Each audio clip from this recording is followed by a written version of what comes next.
जय महाराष्ट्र. आज दिल्ली विधानसभेच्या निवडणुकीचे निकाल लागत आहेत. भाजप तिथं सत्ता स्थापन करते असं वाटतंय. महाराष्ट्रात देखील काही दिवसांपूर्वी निवडणुका झाल्या होत्या. त्या निवडणुकांचे निकाल ह्या अपेक्षेपेक्षा खूप वेगळे होते. म्हणजे सकाळी 9 पर्यंत जो निवडणुकीच्या निकालांचा जो कल होता तो 11 नंतर इतका बदलला की निवडून आलेल्या लोकांना देखील शंका आहे की आपण खरंच निवडून आलो. आणि निवडणूक झाली, सरकार स्थापन झाले, मंत्रिमंडळ विस्तार वगैरे सगळ्या गोष्टी झाल्या.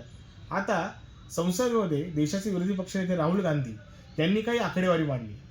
त्यानुसार महाराष्ट्रामध्ये लोकसभा निवडणुकीनंतर 6 महिन्यात झालेल्या विधानसभा निवडणुकीमध्ये 70 लाख मतदार जास्तीचे आढळून आलेले.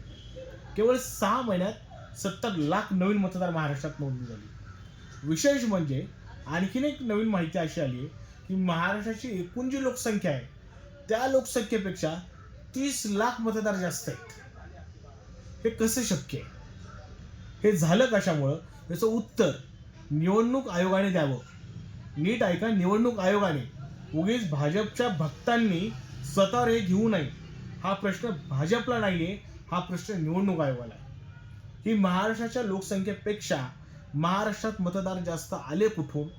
आणि 6 महिन्यात अशी कुठली तुम्ही नोंदणी घेतली की लोकसभेपेक्षा 70 लाख नवीन मतदार महाराष्ट्रामध्ये नोंदणी झाली?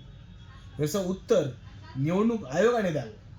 आणि जर याच्यामध्ये खरंच काही तफावत असेल तर महाराष्ट्रामध्ये फेर निवडणुका व्हाव्यात आणि त्या बॅलेट पेपरवर व्हाव्यात.